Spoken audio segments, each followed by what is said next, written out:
Okay, we are recording now. So that is step one, making sure that we can deliver this content for you to be able to learn how to use Urban Footprint. Step two is to share my screen. Okay, so I'm going to share my screen. Okay, so now what we're going to do is we are going to look here at the assignment. So you can see all of the assignment steps have tutorials now for part one. We're going to start doing the tutorial here for part two. If you want, follow along, or you can just watch along, either one. But the advanced map making, we're going to create a map of a vacant site in your city. Now, again, I don't want you to do the site that you're going to do for your capstone project, because I want you to be able to have like a different experience. So that way, you at least have more practice. Okay.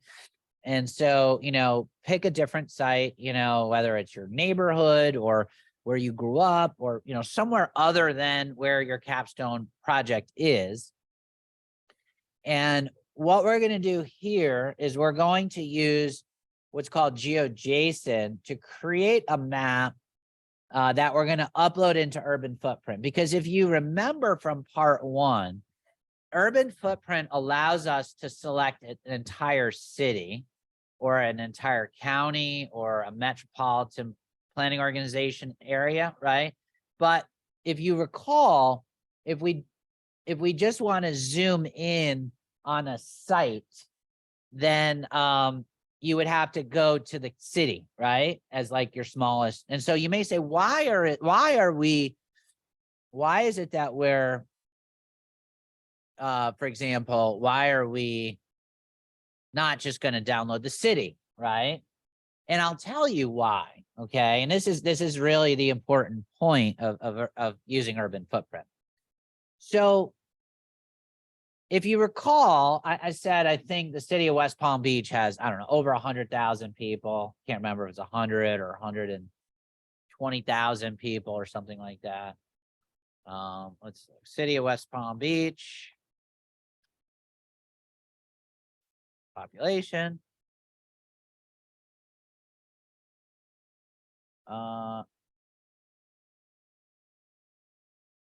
It should be recording this screen right here. Why do you say that?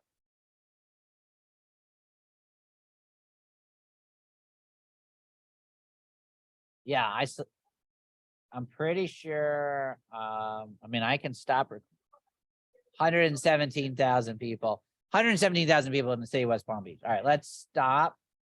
Stop the share.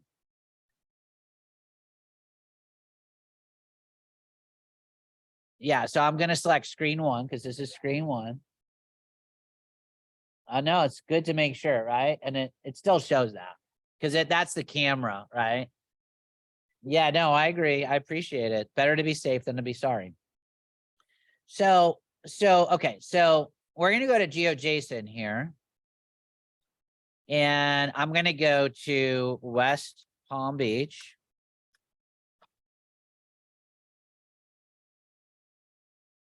Now, remember, the city of West Palm Beach has like 117,000 people, okay? And imagine, like, for example, I want to redevelop this study area. Let's say my study area is the dog track. Are you guys familiar with the dog track across from the airport? It was decommissioned as a dog track a few years ago when Florida voters voted to no longer allow dog racing. Well, if I can find a satellite base image, let me go to a base map. Base maps.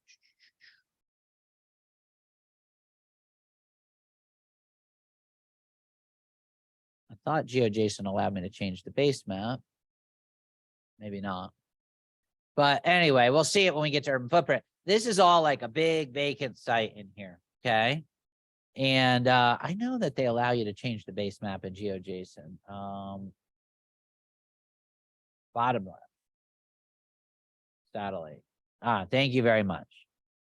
So this is the base map, right? And this area right here is all pretty much, there's the old kennel club. They still do some like poker room thing like that in here, but generally this is all surface parking, and this is all just like, it's a really big infill site. Okay, this whole area, lot of infill opportunities, right? And so if, let's just say I want to redevelop this site, and my vision might be to build 3,000 apartments on there, right? Well, if let's just say that equates to roughly 5,000 people, right? If I select my base map of the city of West Palm Beach, my base population is 117,000 people, right? Whereas if I select this area, my base map might be like 0 people, right? And so I want to show what my site is going from, which is like 0 people, to maybe 4,000 or 5,000 people, or square footage of office space, or whatever you want to look at it. And so I want to zoom in on this as my base area. Does that make sense? So GeoJSON allows you to select an area and import that area into Urban Footprint as the base map. Okay, and it could be a parcel, it could be a corridor, it could be whatever. And so the way that you do that is very simple. You just go to this GeoJSON website, which again, you just click on it, link from the assignment. Also Urban Footprint, if you go to like create a new map. So let me pull up Urban Footprint. So go create a project.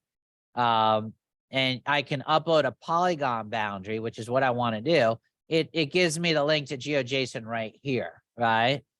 And so it says we currently support GeoJSON, GeoPackage, and zip shape files. And it says, hint, you can easily create these file formats for any area at GeoJSON, then upload it here. No, Urban Footprint does not support boundary layers that include 2 or more different types of geometries, like polygons combined with lines or points. Please upload a boundary layer with a single geometry. So we're just going to use the recommended GeoJSON because it makes it very, very simple. So what we do is we go here and you create a new, you go and you create a boundary. Okay. And there's different ways you can use a line, a polygon, a rectangular polygon, or a circle. In this case, I'm going to use like a rectangular polygon, and I'm going to go ahead and clip out this area. I usually use the streets kind of as the boundary area. Oh, no, hold on. Let me clear that. That's not what I wanted to do.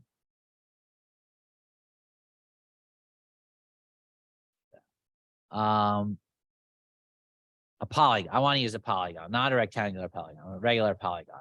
So you kind of use, your boundaries, and you just kind of draw around the area that you're looking to draw, right? So in this case, I kind of want to redevelop this area here, all this kind of open space. Oh, what happened? I missed a spot.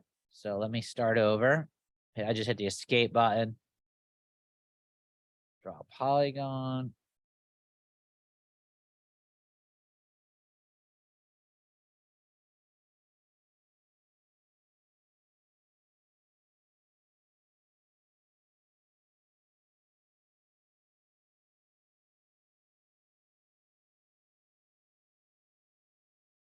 All right, so I'm pretty happy with that area. This is the infill site that I want to study for my example project. And then I go to save, and you could save it as it says a GeoJSON or shapefile, right? I'm just going to go ahead and save it as a GeoJSON file, and it'll download it here.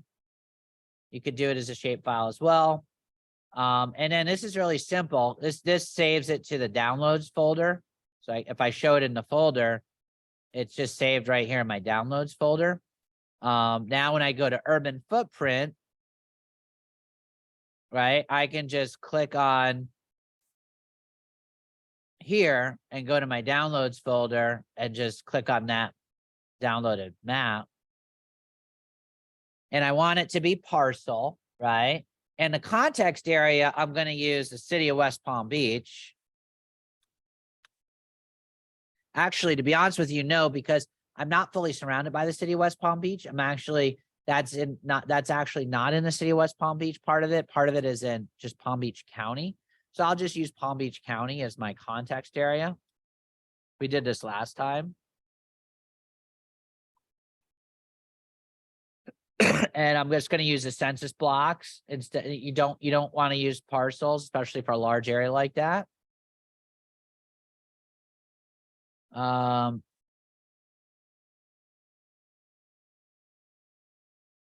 let's see, it's not letting me create project boundary name. I'm going to call this the dog track redevelopment. That's fine. Oh, project name. This would be Rennie underscore assignment 2. And I'll probably just put the, well, I don't need to put the date because it'll automatically save the date. Assignment 2, not 1. Okay, now I'll go ahead and I'll create that.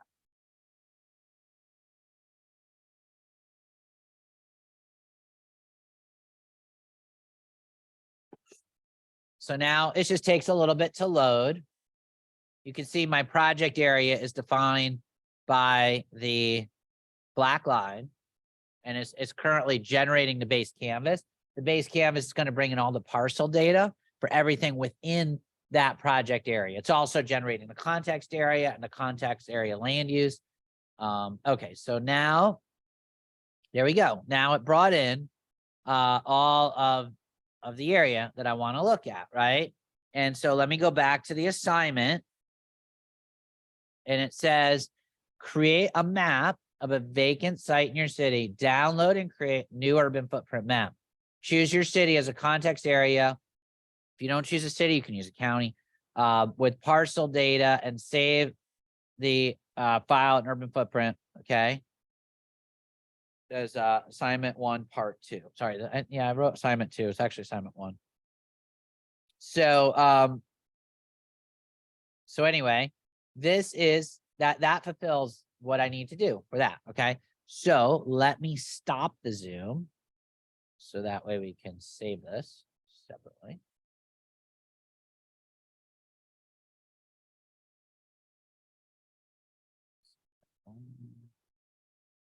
Stop recording.